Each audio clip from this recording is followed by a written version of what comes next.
welcome back. You're watching the Brand Equity Ad Asia special with me, Sonali Krishna. Now, Saatchi & Saatchi was once upon a time a jewel in the Publici kingdom. Some say the agency has lost its sheen. But more importantly, over the last 3 years, the agency has been battling to reinstate its creative leadership. I caught up with Robert Senior, the global creative chairman of the agency at Ad Asia, to discuss the agency's structural issues and, more importantly, why India has been their ignored child. Robert, I believe this is your first visit to India. It's your debut here. It's my debut, yeah. Why so late? Good question, and one should never have regrets, but I have to tell you that's one of mine. It's been on the list for too long. I want to go back in time and look at a phase when Saatchi & Saatchi was really a jewel of sorts, and one of the biggest hot shops, if I could put it like that. And but I believe until 2008, if I'm not mistaken, you were still one of the top 3 agencies by the Cannes report.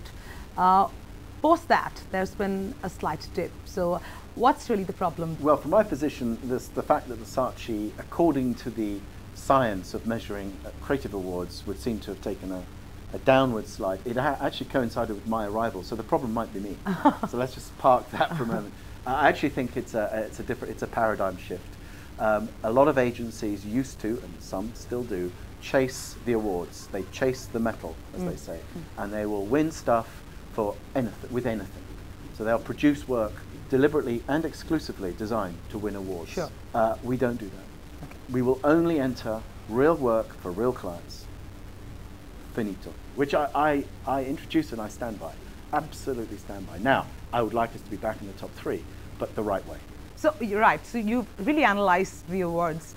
But I mean, if you had to internalize, do you think there was actually creativity that slackened within the system? If I was really honest with you, I'd have to be self-critical. I'd have to be self-critical of the agency and say, maybe the foot came off. Maybe we're just not as ambitious on behalf of the ideas as we once were. It's a debatable point. I think rather than reflect on the past, though, I can't control the past. I can only control the future, or at least try and influence the future.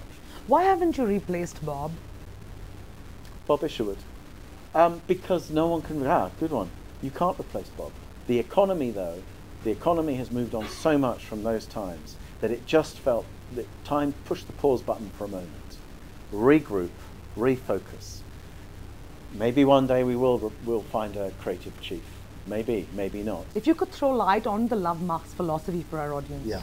The Love Marks philosophy it sets out, it suggests that the world of brands as trust marks has moved on, and great brands aren't trust marks, they're more love marks.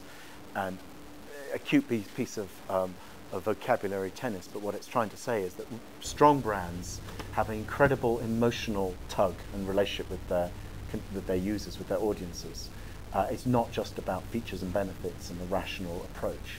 So a trust mark would be, I trust Sony will produce good TVs. I love Apple. And it creates loyalty beyond reason, beyond all reasonable doubt. I have to have an iPhone. I know HTC's technically better. I have to have an iPhone. That is a love mark status. There is a China champion. And the session with Indira Nooyi, she clearly said, she made an interesting closing statement where she said, and she asked John Wren a few questions, and she said, she asked him whether, do you actually believe it's the end of the 30-second commercial? Do you actually believe TV is still not dominant despite the fact that everybody is talking about digital? I mean, that's an interesting question coming from the chief executive of Pepsi. What do you think? I think she knows the answer. And the answer is TV has never been more important, okay? It's going the other way. You need TV because that gives you immediate coverage. Immediate coverage. People watch more TV than they've ever watched before. Fact.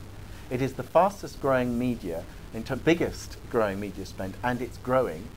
And the only one that's growing faster is the internet. And that's a global statistic. It's the TV spots that set the ball rolling, by and large. You measure it differently now. The media plan is different. The frequency. You don't run a campaign for 3 weeks and see it again and again and again. Not if you're smart. So you'll use it differently. And that's a huge paradigm shift. TV, in absolute terms, has never been more important than it is today. There were more people who watched the first live debates of the English election. There was an election a year or so ago, and they had live debates for the first time ever. And it was right out the back of the Obama campaign, and everyone was saying, it's the internet, stupid. It's all social media, yeah. Well, 11 million people watched those debates on British television, and less than 1 million people tweeted about it. Okay. So that's a great perspective. Given that statistic, why do you think there's so much hullabaloo around this whole digital space? Because it's new, it's exciting, people look cool, they got skateboards. Honestly, I think 8/10 of it is a nonsense. It's just hype. It's like a new boy band. It's like the Spice Girls or something.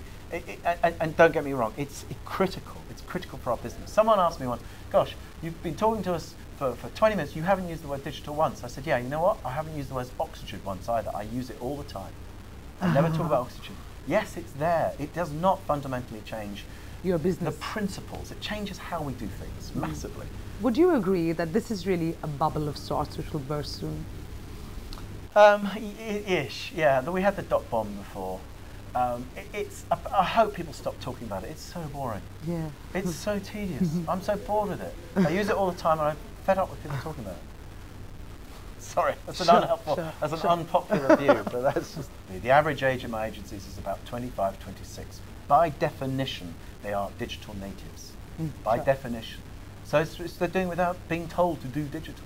Right. I need to make sure the right talent's in there that know the platform's available, but fundamentally understand the intellectual pursuit of reductionism, complex to simple, and the creative spark to take that through ideas. Thank you so much, Robert. Truly a pleasure to have you on the show. My pleasure. Thank you.